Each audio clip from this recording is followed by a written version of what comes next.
Hey guys, welcome back to Andy's Dinosaur Reviews. So recently I was kind of surfing around the web, checking things out, and happened to stumble upon some images of some really nice looking vintage dinosaur figures. Well, dinosaur models.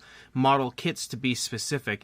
And oddly enough, I had actually never heard of them, but they looked to be some of the best as far as old school dinosaurs go that I had ever seen. So I went ahead and grabbed one, and ever since I grabbed one, even though I haven't built a single figure yet, I've been obsessed with the idea of completing the line, and I'm pretty much there. Got like one more yet to get.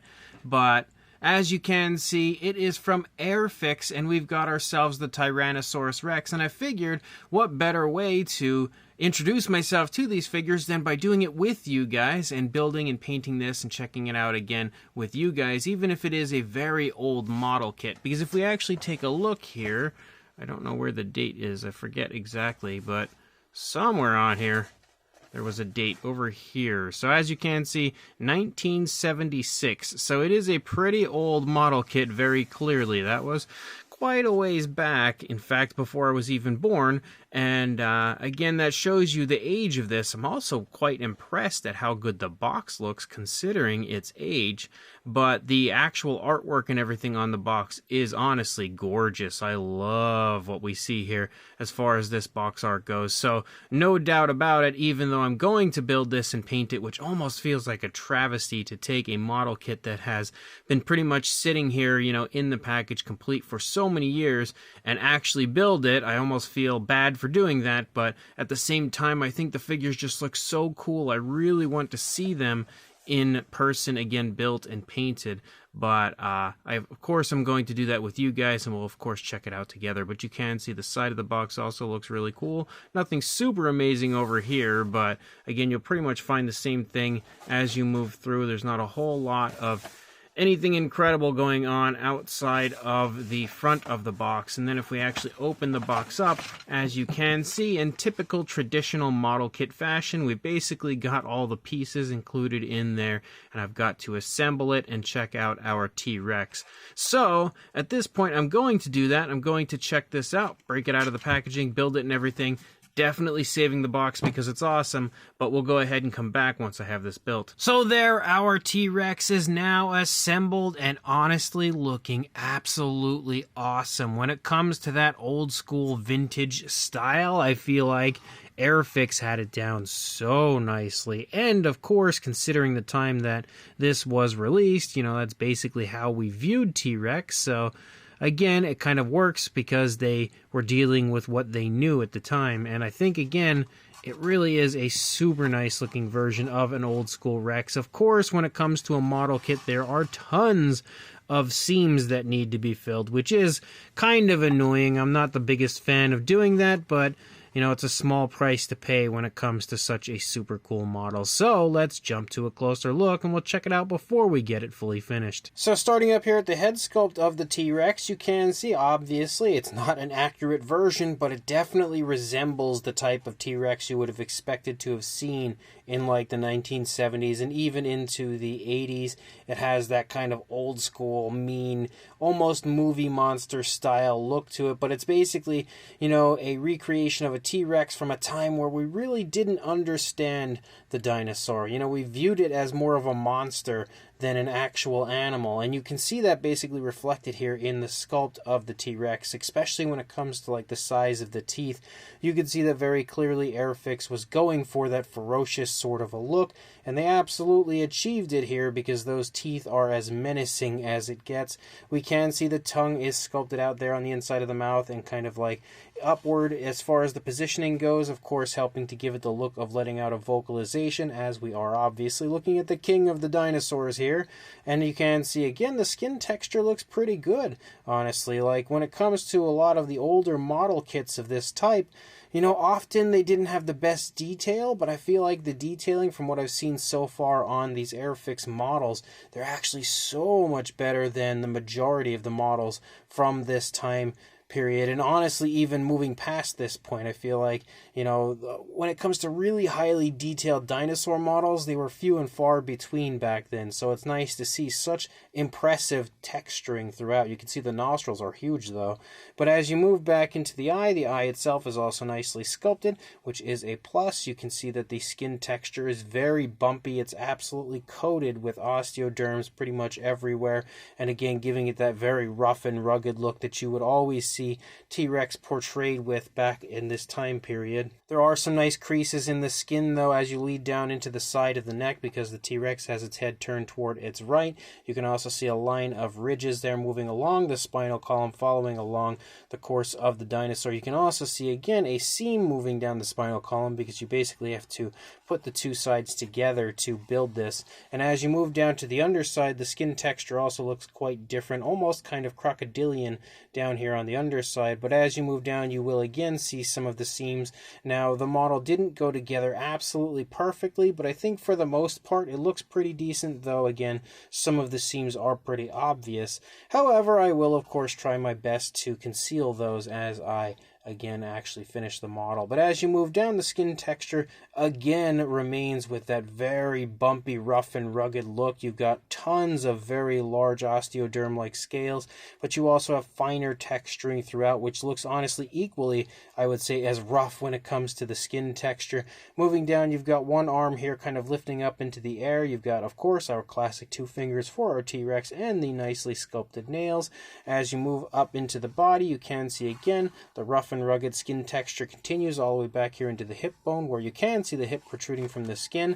You can also see how the skin is kind of stretching off of the stomach here as this leg is sort of stretched back. So they did do a great job of actually capturing, minute detailing that you would want and expect to see. We can also see the muscle definition here in the leg as we move down. Definitely looks very strong, as well as the kneecap here in the front of the leg moving down. Again, you've got a calf muscle. We can also see the dew claw back there, and then as you lead down into the foot sculpt, you've got some nicely sculpted toes continuing to have those big, very, very big scales to them. You can see again, they're absolutely massive as you move down into the foot, and again, the nails sculpted quite nicely as well. And then we lead back up here into the tail, and as we lead out, you can still see again that, osteoderm-like look through the course of the figure. You can also see the ridges moving along the back of the tail, and then again that almost crocodilian style skin texture moving along the underside. It looks very similar to what you would see on the underside of a crocodile or an alligator. The tail does curve as you lead down, curves toward the dinosaur's right, and then you end the tail of course with a nice tip there. And if you take a look at the opposing side, you're going to see basically the same thing, but with the dinosaur now facing away from us. And as you can see, if you look at it straight from the dinosaur's left hand side, very clearly the T-Rex has a strong right turn to the body. You can get a good look at again the face and everything from this side, and all of the skin detail moving down. You can even see how the skin is kind of bunching up here in the throat because of the positioning of the T-Rex. You've got the shoulder blade there kind of protruding from the skin as you move down. You can see how the skin is kind of bunching up here as this leg is sort of pushing into the stomach there, kind of bunching up the skin in front of the thigh. The arm is in a bit of a different position on this side as well. As you can see, it's held down further into the body. Not exactly where I would expect it to be on a modern reconstruction of a T-Rex, but again, in a decent place for the way that this is created and the way you would see a T-Rex, most of the time positioned back then. But as you move down, you can again see the foot sculpt looks quite nice. Everything as far as the detailing through the course of the leg looks good. You've got the muscle definition and everything, and then again you lead out into the tail with a nice curve. So I'm really, really excited to get this one painted up. It actually strongly reminds me of the Planet of Dinosaurs T-Rex, actually, now looking at it. But I'm very excited to get this one finished, so let's do that, and we'll come back and check it out when it's done. So here is my T-Rex now fully finished, assembled, painted, all of that fun stuff, and I'm very happy with it, honestly. The figure is definitely one of the coolest old-school T-Rex models that I've ever seen, and in person, it portrays T-Rex pretty much almost exactly to the way I recall it, being portrayed when I was a kid. It really is pretty much that almost perfect rendition of the T-Rex. And now I basically tried to go with, of course, the very bland colors that you would have seen portrayed on T-Rex back in the day. You really didn't see it in any sort of flashy colors or anything like that. That wasn't something that you saw happen too often until, like the 90s, and that's when you really started to see kind of color being added to dinosaurs, especially, dinosaurs like T-Rex. But I basically just went for like some grays and browns and stuff like that to kind of give it that sort of boring look that you see on T-Rex from back in the day. And you can see I've got a little red added to the throat. The figure is really, really cool. If I could have just one complaint about it, I think the teeth are obviously a little bit too big. Like, obviously, they're too big, but even when it comes to portraying like that old school T-Rex, you would often see T-Rex kind of given those larger teeth to make it look more ferocious, but I feel like they're maybe even a little bit more exaggerated here than you might have seen in a lot of old school depictions of this dinosaur. There is another version out from Horizon that has that same similar sort of thing going on where the teeth are pretty huge like this. I think they're even bigger on this one. But again, it's definitely not your most accurate interpretation of a T-Rex, and it's clearly not meant to be, especially considering the time that it was made. It is still a super nicely sculpted version of an old school T-Rex, and it was a lot of fun to paint up. And now I'm just really hyped to get the rest of them out of the boxes and kind of get to work on those. But definitely a really fun T-Rex overall. As far as the size goes on our T-Rex, if you go from the tail to the snout, you are looking at somewhere between 9 3/4 inches and 10 inches, or honestly almost right around 25 centimeters. Like the 25 centimeter mark is pretty close, maybe just a hair over that. But as far as a height goes, you were looking at about 6 1/4 inches, or right around 16 centimeters. For a size comparison, there is Mr. Papo T-Rex, the Attack Pack Colovosaurus, Robert Muldoon, and the Collect A Human Being. And what's interesting is you can see here with Mr. Papo T-Rex next to the Airfix version, they're basically the same size. A bit different as far as like the style goes, very clearly, as one is more so like the vintage look, one is very Jurassic Parkish. But when it comes to the overall size and even the pose, honestly, is actually kind of similar. They are very, very similar in size. I think that might be the best comparison I could probably give you is right here with these two, because you can see how similar they really are. And Mr. Papo T-Rex is a pretty popular Rex that many dinosaur collectors have.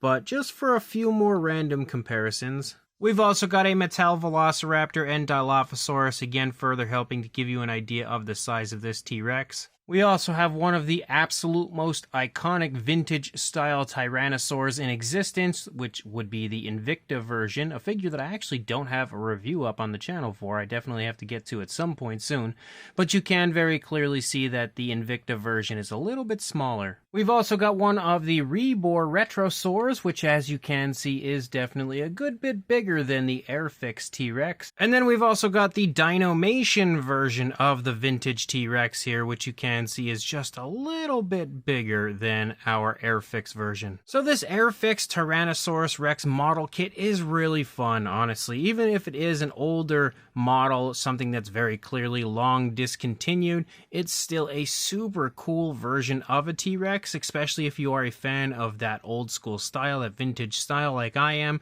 Again, it's the type of thing I grew up with, so I'm always going to have a big soft spot for it, and I feel like Airfix really did a great job on the model, even by today's standards. But considering this was made quite a ways back, I think that makes it somehow even more impressive, especially when you look through the course of the figure and you see how highly detailed it really was. It absolutely blows my mind how good the sculpt and detail on the figure is for its time, because even though there were other dinosaur model kits out around this time, if you go back and take a look at a lot of the different model kits that were out, I feel like most are probably going to be nowhere near as nice when it comes to the actual texturing and fine detail as what you see on this Airfix T-Rex. You can also see, of course, that the dinosaur almost perfectly replicates that old school style. Of course, that's pretty much the way we were looking at T-Rex when the model was made, so it makes sense that it would resemble it nicely. But the only thing I think is the teeth are just a little bit too big for my liking on the figure, but it still looks super cool and does give it a bit of a menacing look. I just wish they were a little bit smaller. But again, sculpt-wise, absolutely awesome. The pose is pretty cool as it's turning and kind of has its head facing down, very clearly looking like it's in combat with something else, which may be the Airfix Triceratops when I get around to actually getting that one done and, checking out the two together to see if they go nicely together. But overall, it is an awesome-looking version of an old-school T-Rex and definitely one that I recommend searching out and picking up if you can. So if you are interested, I would say check eBay or Mercari or somewhere like that. Grab one of these model kits if you can find one, and of course, like, comment, and subscribe, and I will see you in the next review. Thanks for watching.